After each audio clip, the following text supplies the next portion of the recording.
हर घर कुछ कहता है, निस्संदेह हर घर कुछ कहता है। उसकी दीवारें कहती हैं, उसकी साज सज्जा कहती हैं, उसके फर्नीचर्स कहते हैं, यानी कि घर की हर एक चीज़ आपके बारे में, आपके पर्सनालिटी के बारे में बहुत कुछ कहती है। ये आपके व्यक्तित्व का आइडेंटिटी बन जाती है, सूचक बन जाती है। नमस्कार, वेलकम टू माय चैनल। आप सभी को छठ पूजा की एक बार फिर से हार्दिक शुभकामनाएं। आपने शायद मेरा छठ वाला म्यूजिकल वीडियो तो देखा ही होगा जो कि मेरे चैनल पे अपलोडेड है। अगर नहीं देखा है तो प्लीज़ देखिएगा। उम्मीद करती हूँ आपको पसंद भी आएगा। तो छठ के साथ ऑलमोस्ट फेस्टिव सीजन का अंत होने को आया, लेकिन घर का व्यवस्थित होना या उसकी साज सज्जा किसी भी अवसर या पर्व त्योहार का मोहताज नहीं होता है। सजा संवरा व्यवस्थित घर आपके व्यक्तित्व का परिचायक होता है। तो आज की श्रृंखला में मैं आप सभी के साथ शेयर करूंगी कि आप अपने घर की दीवारों को किस तरह से डेकोरेट कर सकती हैं, किस तरह के पिक्चर फ्रेम सेलेक्ट करना चाहिए, किन कमरों के लिए किस तरह के पिक्चर्स होने चाहिए, उन्हें किस तरह से दीवारों पे लगाना चाहिए ताकि दीवारें गंदी ना हो और जितने भी पिक्चर्स हैं वो बिल्कुल एक अलाइनमेंट में लगे, और उसका फ्रेम कैसा होना चाहिए, पिक्चर साइजेस कैसे होने चाहिए, ये सारी बातें मैं आज शेयर करने वाली हूँ। तो वीडियो बहुत ही इंटरेस्टिंग होने वाला है, इसे स्किप करके ना देखें, पूरा वीडियो अंत तक ज़रूर देखिएगा। चलिए शुरू करती हूँ। ये जो दीवार आप मेरे पीछे देख रहे हैं, ये बेड के जस्ट पीछे वाला वॉल है और इस पर हमने वॉलपेपर लगाया हुआ है। आपने मेरे बहुत सारे वीडियोस में ऑलरेडी देखा होगा। तो यहाँ के लिए हम लोग बहुत दिन से कोई एक सुंदर सा डेकोरेटिव पीस या फिर पिक्चर फ्रेम ढूंढ रहे थे, लेकिन हमारे मन लायक कुछ हमें मिल ही नहीं रहा था। और फिर हमने अमेज़ॉन से ये वॉल डेकोर आइटम ऑर्डर किया जो कि मेटालिक है और इसके अंदर जो स्पोक्स था वो सिमेट्रिकल नहीं था, टेढ़ा मेढ़ा था, और इसके साथ 6 बर्ड्स भी आए थे जो कि बेहद खूबसूरत थे और उसका फिनिश भी बहुत अच्छा था, चमक भी बहुत अच्छी थी और इन्होंने बहुत अच्छे से पैक करके भेजा था। लेकिन इस आइटम का प्रॉब्लम ये था कि ये हमारे बेडरूम के लिए बहुत ज़्यादा बड़ा था। मैं आपको दिखाती हूँ इसका पूरा गेटअप कैसा था। हमने पूरा पैकेट खोला नहीं क्योंकि हमें रिटर्न करना था। तो कभी भी हम जो आइटम रिटर्न करते हैं उसे बेहद संभाल कर खोलते हैं। तो इसे रिटर्न करने की 2 वजह थी। एक तो ये बहुत बड़ा साइज था हमारे बेडरूम के लिए, और दूसरा कि ये मेटालिक था, तो we were not too sure कि इसकी चमक कितने दिनों तक कायम रहेगी। तो हमने इसे रिटर्न कर दिया और ये करीब 1-1.5 साल पहले की बात थी। अब जाकर हमें कुछ मन लायक मिला है। तो हमने ये 6 pieces of framed wall painting posters मंगवाया है अमेज़ॉन से।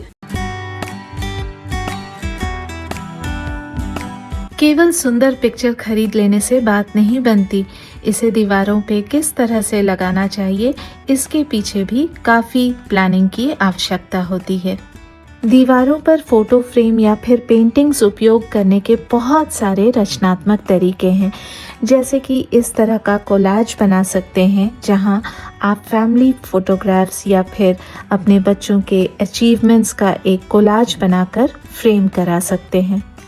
बच्चे जब बड़े हो जाते हैं और आगे की पढ़ाई के लिए घर से दूर चले जाते हैं, तब आप यहाँ डाइनिंग टेबल पर बैठकर कोई भी काम करते करते इस कोलाज के ज़रिए यादों को ताज़ा कर सकती हैं। या फिर जब कोई मेहमान आते हैं घर पर तो ये कोलाज एक चर्चा का विषय बन जाता है। बेडरूम में या तो आप पिक्चर गैलरी बना सकती हैं या फिर जो दीवारें आने जाने के रास्ते में पड़ती हो वहाँ पर आप इस तरह से बड़ा सा पोस्टर लगा सकती हैं। इससे फायदा ये होता है कि आते जाते दीवारों पे हाथ लगने से जो निशान या दाग धब्बे लग जाते हैं वो नहीं लगेंगे, तो आपकी दीवारें प्रोटेक्टेड रहेंगी। क्योंकि अमूमन ऐसा होता है कि खाली दीवारों पे तो हाथ चला जाता है, लेकिन अगर दीवारों पे कोई आर्टिफैक्ट्स हो, कोई पोस्टर हो, कोई पिक्चर लगा हो, तो वहाँ हाथ जल्दी नहीं जाता है। या फिर इस तरह के डिकैल वॉल स्टिकर भी अमेज़ॉन पे तरह तरह के डिज़ाइंस और कलर्स और थीम ओरिएंटेड मिलते हैं, तो इनसे भी आपकी दीवारें बहुत सुंदर लगेंगी। या फिर आप इस तरह के बड़े से मिरर को लगा सकती हैं दीवारों पे और किनारे पे एलईडी लाइट्स के स्ट्रिप्स लगा सकती हैं। इससे कमरा तो बड़ा लगता ही है, साथ ही आपकी दीवारें भी खूबसूरत लगती हैं और प्रोटेक्टेड रहती हैं। तो मैंने दूसरे बेडरूम में तो सिंगल पीस बड़ा सा पोस्टर लगाया है, लेकिन यहाँ के लिए मैं मल्टीपल पिक्चर्स मंगवाई हूँ क्योंकि मुझे एक पिक्चर गैलरी बनाना था, बहुत सारे फ्रेम्स को एक साथ अलाइन करके। ये सारे फ्रेम्स अलग अलग साइजेस के हैं, तो इसे मैं ज़मीन पर रख कर अच्छे से अरेंज करके देखूंगी कि किस पिक्चर को कैसे प्लेस करना है ताकि दीवार पे ये बिल्कुल प्रोपोर्शनेट दिखे। तो इस तरह से मैंने अरेंज किया है इस उधेड़-बुन में कि ये अरेंजमेंट सही रहेगा या कुछ चेंज करूं, लेकिन मैंने डिसाइड किया कि ये अरेंजमेंट सही है। बस इतना मैंने ध्यान रखा कि जो गैप है हर पिक्चर के बीच में वो मोर और लेस बराबर हो और जो ऊपर के दो पिक्चर्स हैं ये बिल्कुल एक लाइन में हो इस तरह से, और नीचे के भी जो दोनों पिक्चर्स हैं उनका भी जो बेस लाइन है वो बराबर हो। तो इस तरह से मैंने अरेंज किया है। दोनों बड़े वाले पिक्चर्स को मैंने साइड में रखा है और जो 4 छोटे वाले रेक्टेंगुलर और स्क्वायर फ्रेम्स हैं उनके कॉर्नर्स को डायगनली मैच करने की कोशिश की हूँ और इस पूरे सेटअप का एक पिक्चर क्लिक कर लिया और फिर ये सारे फ्रेम्स के मेजरमेंट के हिसाब से पेपर कट कर लिया। सभी प्रोडक्ट्स के लिंक आपको नीचे डिस्क्रिप्शन बॉक्स में मिल जाएंगे। बोर्ड पिन्स की मदद से इन सारे पेपर कटिंग्स को दीवार पे क्लिक किए गए पिक्चर के अनुसार यहाँ पर मैंने लगा दिया है। तो अब सभी फ्रेम्स की जगह बिल्कुल साफ साफ क्लियरली नज़र आ रहा है। तो थोड़े बहुत अगर चेंजेस करने हुए तो पेपर कटिंग्स को ही हल्का सा खिसकाना पड़ेगा, दैट्स इट। वॉलपेपर की वजह से मैं ड्रिलिंग अवॉइड कर रही थी, उसके लिए मैंने ये डबल साइडेड टेप अमेज़ॉन से मंगवाया है जो कि 6.7 kg तक का वेट ले सकता है और ये सारे फ्रेम्स काफ़ी हल्के हैं, तो ये डबल साइडेड टेप की मदद से अच्छी तरह से फिक्स हो जाएंगे, गिरने का कोई चांस ही नहीं है। अगर वीडियो पसंद आ रहा हो तो इसे लाइक और शेयर ज़रूर कीजिएगा और अगर चैनल पे नए हैं तो इसे सब्सक्राइब करना ना भूलें और बेल आइकन को क्लिक करने से आपको मेरे लेटेस्ट वीडियो की जानकारी तुरंत मिल जाया करेगी।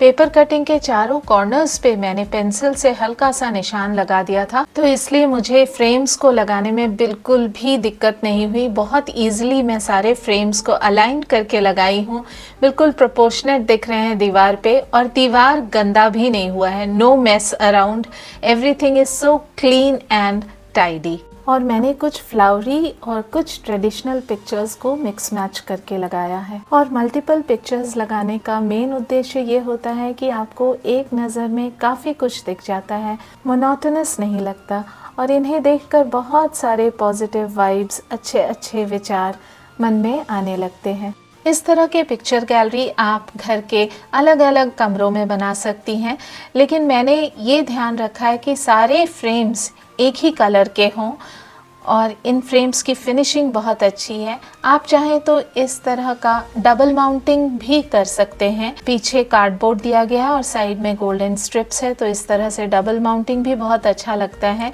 दरअसल अभी मैं हाल फिलहाल ऋषिकेश गई थी, तो वहाँ पे होटल में ये एक वेलकम नोट इस तरीके से दिया था और मुझे बेहद पसंद आया। उन्होंने बाथरूम में भी उपटन के साथ इस तरह का एक पत्ते के ऊपर लिखा हुआ नोट रखा था, तो इसे मैंने फ्रेम करवा लिया। मुझे इस तरह की चीज़ें कलेक्ट करना बहुत अच्छा लगता है, कुछ डिफरेंट है, बिल्कुल अलग, यूनिक सा। तो इस तरह से भी आप फ्रेम करवा सकती हैं या फिर वाइट फ्रेम भी रख सकती हैं। यहाँ पे 3 पिक्चर्स को मैंने इस तरह से लगाया है, या फिर सारे फ्रेम्स को ब्लैक भी रखा जा सकता है, लेकिन हाँ, मैं एक पिक्चर गैलरी में एक ही कलर के फ्रेम्स यूज़ करना प्रेफर करती हूँ। और इस मेन स्विच बोर्ड को थोड़ा सा अट्रैक्टिव बनाने के लिए मैंने बचे हुए वॉलपेपर के पीसेस को यहाँ चिपका दिया है और उसके ऊपर एक फैमिली पिक्चर लगा दिया है। तो इस तरह से आप अपनी घर की दीवारों को सजा सकती हैं।